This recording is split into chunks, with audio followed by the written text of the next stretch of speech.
Welcome into the Tour Coach, everybody. I'm your host, Tony Ruggiero. Thanks for sitting in.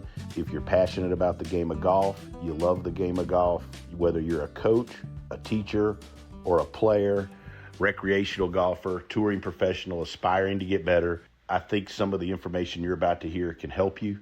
These are the conversations with the people that I meet, the coaches that I teach with that I find interesting, the caddies, the fitness experts, mental coaches, or players or students that I meet in my journey to help all of you play better golf.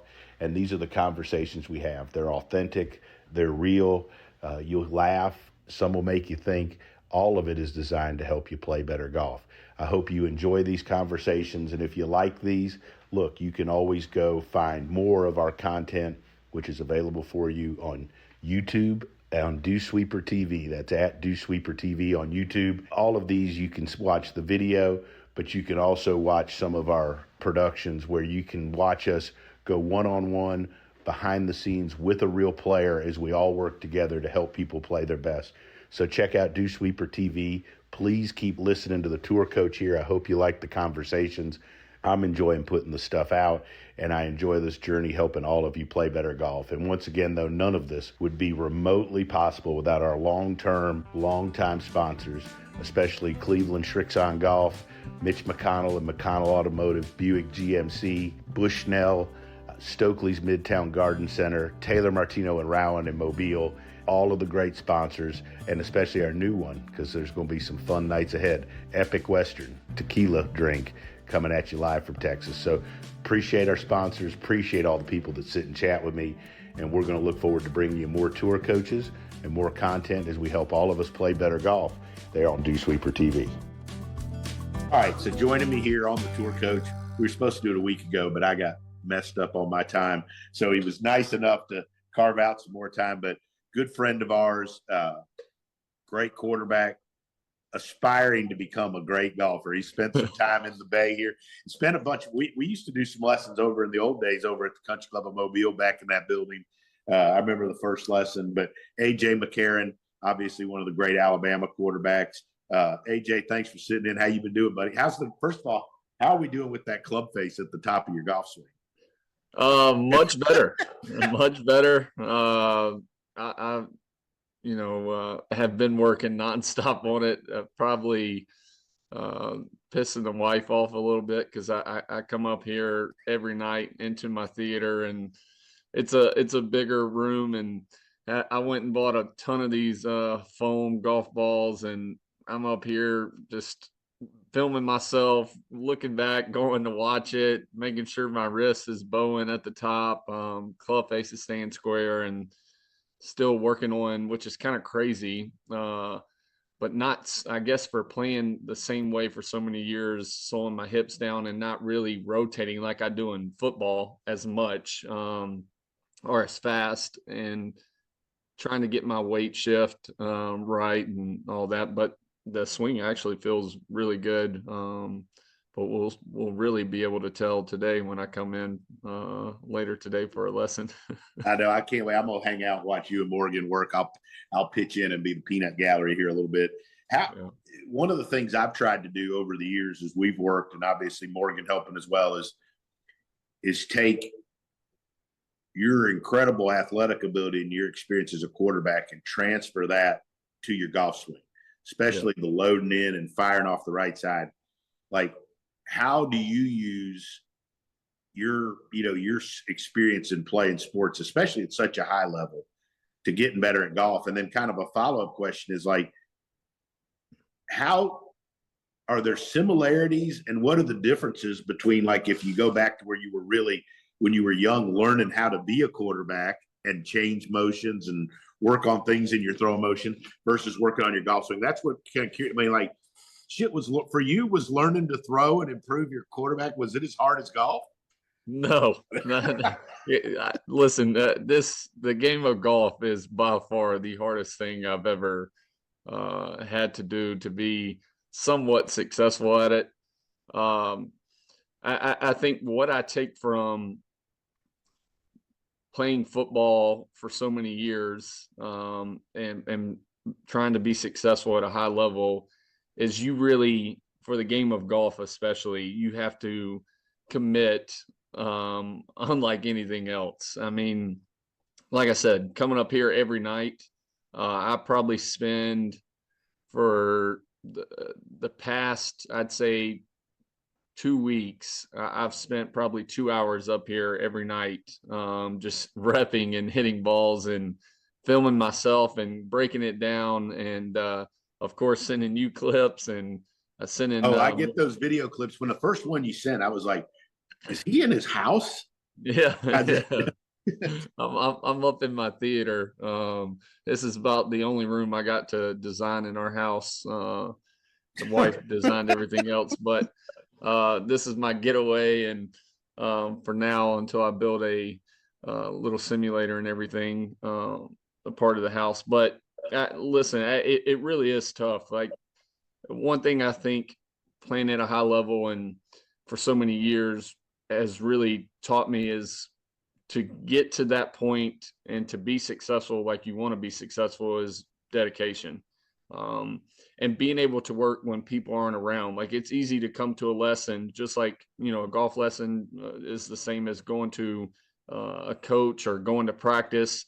It's easy to do that because everybody's around. You got somebody working with you. You have guys to compete against, and there's motivation from that standpoint, rather than being able to find the motivation to really compete within yourself day in and day out is one thing that I've learned from playing for so many great coaches and playing the game for so long. And it's really helped me, shift towards golf as I've gotten older and wanting to be successful in golf. Like, I don't want to go out and just have a really good day and for me and shoot 77, 78, and then have a day where I'm shooting, upper 80s. Like, I don't like that. It really pisses me off as a competitor. And so I just want to have those days and be a consistent player. And you really do have to dedicate yourself to getting up here and hitting balls on your own and filming yourself and then knowing what you're doing wrong. I think that's the hardest thing in golf for me. And I'd probably say, I mean, you have way more opinion and experience on this, but for me is knowing in the game of golf, the hardest thing is knowing what you're actually doing wrong.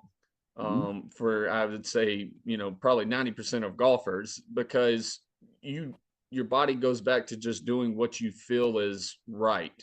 And what comes, second nature to you, like, but really and truly, it's just so wrong. And I've learned that over, the years doing lessons with you, where I got to get out of my comfort zone and really be comfortable being uncomfortable in a certain swing and getting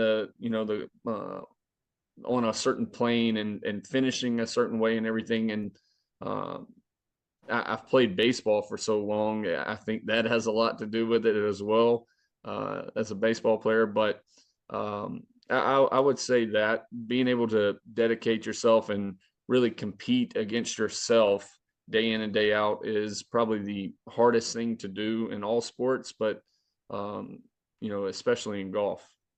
You talked about feedback and things feeling uncomfortable. And I think that one of the things I learned early in my teaching career, my old mentor was, he was one of the great old golf coaches, and he had a saying.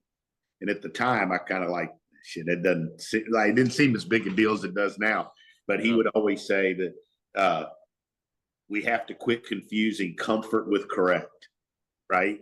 And I think that as golfers and even as teachers, like, we just assume that if it feels good or it feels right, that it's what we're doing it's right. Correct. And then we get pissed when the results aren't.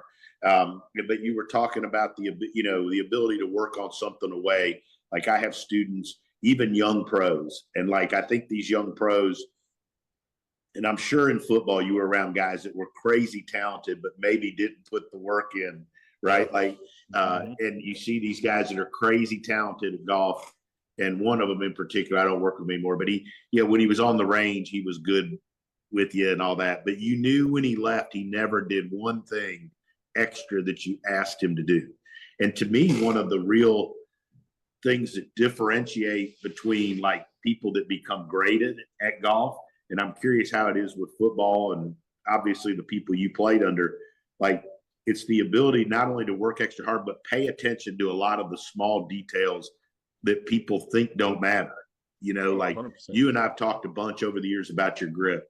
That's not, and getting the club face square. And that may not be the sexiest thing, or how you stand and your posture. I know one video you sent, I talked about your balance and your posture, but like, to me, one of the things that is huge for developing is taking care of the small details and the things that nobody thinks are important.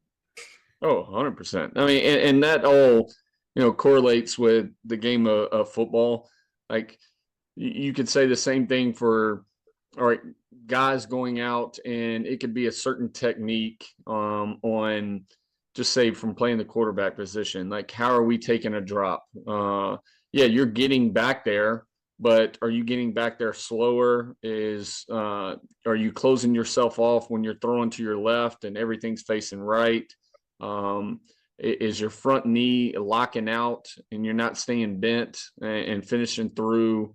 Are you falling away from your throws? Like it all correlates with itself on being able to do the little things that you think, aren't a big factor, but when you look at results, it is a big factor because you're not able to be accurate with the football, just the same as, you want the ball to be flighted one certain way, and guess what? Because you did something small, it's going complete opposite. So I think that's a huge deal.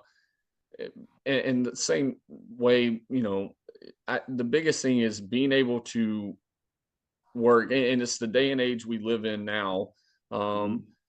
With social media, everybody wants to post about like when they're working, which is fine to do, and it's great. But what about the other 22 hours of the day? Like, are you working then? Like, it's fine to go out and shoot a little video, but what are you actually trying to do to better yourself and better your game and really master your craft in the end? Or are you just there for likes and clicks to make it seem like you're actually putting in some work, but really and truly you're not? So I think that's the biggest thing for me. Like I said, I'm a competitor, even in the game of golf, wanting to go out and be able to play and whip somebody's ass on the course. Like it is a big thing for me. And I like winning. I hate losing more than I like winning. So when I apply myself to something, I usually go all the way in, and the game of golf is definitely that for me. Let's talk about coaching a little bit. As I've gone further along in my teaching career, and I've had great mentors, like the more I actually pay attention to other great coaches and try to always listen when they're talking, more than just golf swing stuff, and I always am trying to figure out, like, why were these guys so successful? I remember in college, I got to listen to Lou Holtz talk. He was talking at Samford University where I finished up. And I remember sitting there and I was like just amazed listening to him, right? And it really didn't have much to do about football. It had way more to do about just being successful in general. You played obviously for the guy, especially down in these parts. Everybody's going to say he's the GOAT. And unbelievable how he's doing on TV now. I would have never thought it would look like Saban would like being on TV as much, but he does. But what did you take from being coached by him, and share some stories? I mean, those are fascinating to me. What makes him a great coach, and what have you taken that to help you grow in your career and on all the other things you've done? Oh, 100%. I think the biggest thing from Coach that I took, in my years with him was, and I had already had an extremely, hard work ethic, but the amount of time that he was willing to put in to the game itself to get the result he wanted. And it's cliche, he used to always say it, but you also have so many, and it's changing mindset, right? And I think it relates to what we're talking about from the amount of work you're putting in. But there's so many people in the world that are result oriented, that want fast results. They want to, whether it's make a ton of money quick or, be successful, be in the spotlight, however you view it. But they don't want to do the daily grind that it takes to really get to that point. They just want fast results. And that was the biggest thing I probably took from him throughout my career at Bama, was the amount of watching him come in at 5 a.m. and be there before anybody else, and already in there breaking film down, seeing what we're doing, going through our self-scout on what are we doing good, what are we doing bad, and then going into the opponent, was something that I really took to heart and really tried to, put that into my game, especially in football, so I could achieve my ultimate goal. And listen, with that comes sacrifices, right? Like us as humans, if we're truly successful in our profession, like you're going to have to sacrifice things to get to that point. And that's whether that's time, whether that's money. And it could be both. It could be, for a long amount of time, probably 10 plus years, I didn't get to have Thanksgiving with my family. I didn't get to have Christmas. I missed birthdays. Like I missed important dates. And it was to be able to be successful and make the money that I wanted to make. And that way, when I decided to walk away from the game, that I was, had a foundation and I had enough money to go do the things I wanted to do and take care of my family the way I wanted to take care of them. So I truly took that to heart, with, listen, to be successful, you are going to have to sacrifice things in the beginning, but to achieve the ultimate goal that you want, that's what's needed. And I think that helped me tremendously throughout my career. And really, I try to apply that to myself in all phases. You touched on it a couple of times when you talked about, I guess, basically summing it up, like the world today or this generation, like where it's instant gratification. It's about, and I know that social media is a huge part, like it's a part of my business now and content, whether we like it or not. Like my mentor's probably rolling over in the grave with all the shit I post nowadays, right? Because they didn't think that was important. But I remember, and I tell young teachers this. I had a text from one the other day, yesterday, that was like, hey, what do you really need to do to like really get good and do, and I was like, well, like for one, you got to do it for more than a year. Yeah. Right. Like, and I tell these young people that basically what you said, like, my old mentor said to me, do you want to be a good teacher or do you want to be a great teacher? Because there's a difference and the path to it is very different. And along those lines, like there are huge sacrifices. And like in the coaching ranks, like, man, I haven't done as much stuff with my daughter growing up as I probably would have liked to, Right. Heck, you and I text all the time. Hell, I'm never home in Mobile. I'm always somewhere, right? Like, but it's the same thing. Like, it's what I want to do and I want to be good at it. And I think that's one of the things that people getting in trying to play a sport at a high level, coach at a high level, don't understand that, like, the moment that you take the video and post it isn't the, like you said, what do you do in the other 22 and a half hours? Right. Right.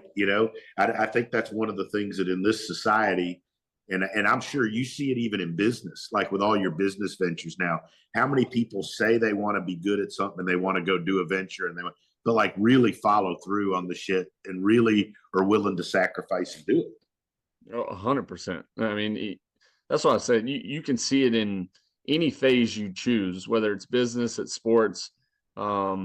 I mean, listen, I've played football since the age of 3. I started my first year, I was 3 turning 4 playing tackle football. And there's a ton of sacrifices. And then as you get older, there's different sacrifices when it comes to that, being successful. It's taking care of your body. Are you willing to spend your own money? And yes, you might have to spend 100 grand a year or 10,000 a year, whatever it takes, but for your body to get to that point to where you feel great. And I think it's the same. You can, apply that to from a business standpoint as well as, we have this real estate company, and I hate having to sign checks and spend money, but it's like, listen, if you want to be a top brand and you want to get your name out there more, like this is what it takes. You have Right. to have these things, and it, you have to spend money to make money. And so I learned that a long time ago as well. And but yeah, there are sacrifices, but how much are you willing to sacrifice to be successful and to achieve your ultimate goal? And it's not always about money. I mean, but a lot of things we do, and especially in this world, takes money to be successful and try to master your craft. When did you know growing up? Like, when did you know, hey, I'm really damn good at being a quarterback? Like, was there an age where you're like, all of a sudden you're like, because like we get these kids, everybody's parent thinks their kid's going to be the next Tiger Woods, right? I can't tell you Yeah. how Earl Woods I've had walk in this bay, right? And I mean, I've gotten good. I've had a bunch of good young guys. The Bobby Whites, a bunch of those guys went to Bama and Yeah. different places, right? Had a couple kids become number one, and like I'll look at a kid and go, like, to me, it's interesting because to me, it's less about how good their golf swing looks and stuff. It's more about the questions they ask and just the way they are. That's a precursor for whether they're going to be really good. When did you know that, hey, man, like, I'm a little different than the other kids when it comes to playing football? I'd probably say truly, like, believe in myself was my freshman year in high school, where I knew I could play at a high level because I started as a true freshman. And I remember actually my first game to ever start, we played Carver Montgomery. And at one point in that game, it was probably after the first possession, that Tyler Siskey, our OC at St. Paul's at the time, got on the headset with me, and things were moving fast. And he said, "How you feel?" And I was like, I truly feel like they're playing with more than 11. It seems like they have like 22 guys out there right now. And as the game went on, things started to slow down for me. And I could slow the game down. And so I realized, like, especially after that game, all right, I made a bunch of good plays, but also made a bunch of bad plays, but I can build off of these good plays. And I truly started to have confidence in myself. I was always blessed. Tyler Siskey, having him in high school really was a blessing for me. Like, to have a coach that had come from college, that had played the college game as well, and really knew coverages, knew defenses, knew a pro style offense, and to really truly teach me the game and how to read coverages and everything that it goes into watching film as well.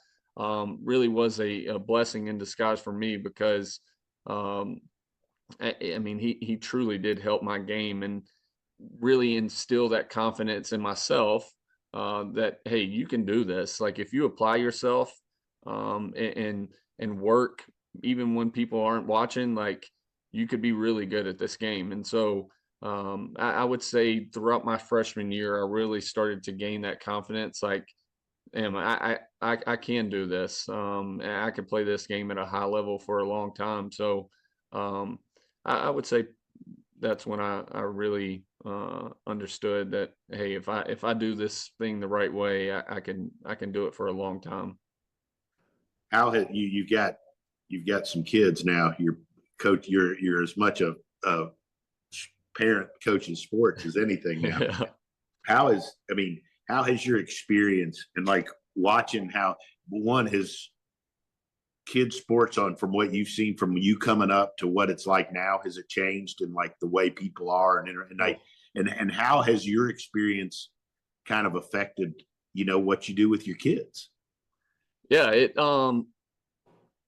the game has definitely changed from the time when I was coming up. Like, hell, travel ball was just starting, but we didn't play travel ball that much when I was about 9 or 10. And hell, they're doing travel ball at T-ball now, and traveling all over the country to play games and stuff. But we just got into the travel ball world a little with Coach Petch, played a couple tournaments, but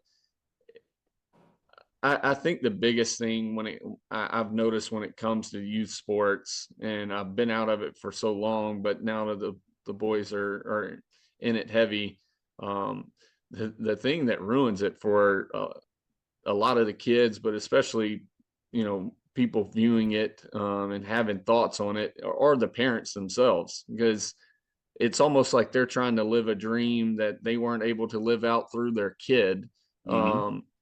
Which I understand that as well. And I don't fault him for that. I think there's a different approach to that side of it. And there's a way to be able to, push your kid and want him and teach him how to win, him or her, but without sacrificing integrity and how people view you when it comes to it. So, listen, the game has definitely changed a ton for me, especially when it comes to football. Like, just knowing what I know and how long I've been playing the game.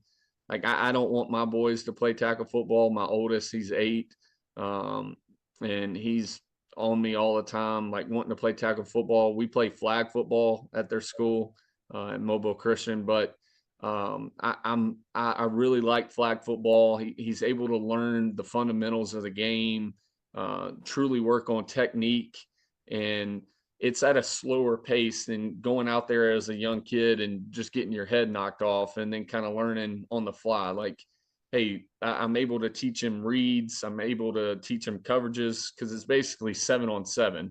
And so you're still able to teach the fundamentals of the game, and being able to coach his team the past couple of years, 3 or 4 years I've been doing it now, has been awesome, because I can teach kids, this is how you read a hole. Like, we still have blockers. Instead of 5, it's only 3 O linemen that we play with. So you're able to teach the game and teach it the right way, and learning how to break down from a defensive standpoint, like not just running up and running wild and trying to pull a flag, like run up, break your feet down, be able to move side to side. Like, there's so many things when it comes to flag football from a fundamental standpoint that will correlate over to tackle football when they get to that standpoint. But knowing that everything I know about from a CTE standpoint and the brain not being fully developed until the age of about 25 now, that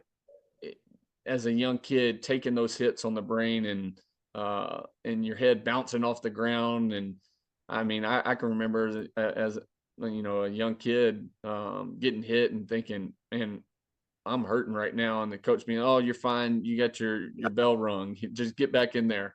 And I'm thinking, damn, how many concussions did I actually have back then? So that's a tough part for me as a parent, and playing the game for so long and taking a lot of, big hits in my career, is just pushing my kid to go out there and just play tackle football, even though he wants to. I'm hesitant on that. And I'd like for him to play when he gets towards middle school. But for right now, playing flag football is fine with me. Well, a lot of the stuff, in fact, I just got back from a teaching summit where a doctor that I teach and I talked about how the brain works and how people learn. And, you were talking there about flag football, and it applies to golf also. Like, and you and I've had this discussion about when you're like, you'll always say, well, how do I go practice it? But like slowing things down, there's no substitution for slow repetitions. for learning something. And everybody wants to jump past that and go full speed. But like, and then you go back to the things that you've learned in your career and from the people you've been around and the coaches, like, and then there's no substitution for the details and for fundamentals. So like, if you can slow kids down playing flag football and they actually learn the fundamentals, same way with teaching golf. It's not the most fun, but making you learn to do stuff slow is the best way to learn. Right. 100%. I mean, that's what I love about the game of golf. And heck, my two boys want to get into it, which is awesome. And they have clubs and they go outside and swing, but the game of golf really teaches you, which I wish I would have played at a much younger age. But it really teaches you to slow things down and really work on technique. And when you think about it, it relates to everything else, every other sport, because somebody can just toss you a ball, whether it's a football or baseball, and just say, hey, throw it. But they're not truly teaching you the right way to do it. So you go out there and just throw, and you're thinking you're throwing fine, but by the time you realize as you get older and nobody's ever truly slowed you down and shown you the correct way to do it, you're throwing sidearm, or you're having elbow issues, you're having rotator cuff issues because you've been throwing the wrong way and hurting your body for all these years. So being able to slow the game down and truly learn the correct way and the correct technique on how to do things and to be successful at it, right? Like, there's a ton of kids that I grew up with that were super athletic and could throw a football, 70 yards and could throw a baseball 90 miles an hour in high school. But couldn't put that 90-mile-an-hour fastball where they wanted to, couldn't put the football towards the right spot on the field. They could sling it a long ways, but can you throw the correct timing? Can you throw with accuracy? Like, those are all the things you need to be successful if you want to play the sport. And so that's the biggest thing for me is that I love about golf is being able to slow things down, work on it from a true technique standpoint, and then go out and after you've repped it 1,000 times, all right, now let's see and put it all together. And I mean, that's one of the reasons why I love golf. And I think that, obviously playing under Saban, he's famous for the process, right? Talking about the process. And I think that helps you with your golf because you understand, you actually enjoy doing the work and the slow stuff and understand that the payoff is down the road as it becomes part of what you do. And I think that's a great lesson for people wanting to get better at golf, really wanting to get better at anything, much less golf, is you've got to have some sort, you gotta, if you do, I always tell folks, if you do all the things, whether it's coaching golf or playing golf, like if you build the right foundation, you do the right things, like in the end, you'll get better. Yep. I always tell some of these young players, like if the money's going to come, if you take the right steps and you work hard and you do the right things, I mean, it normally the money takes care of itself, or playing good takes care of itself, instead of going out there trying to, almost any time a player says, I've got to play good this week, it never works out. Good, right? Like I have to play good this week. But one thing, kind of like maybe the last question I wanted to go, but you mentioned when your first high school game, you talked about felt like they had 20 guys out there and it was going fast.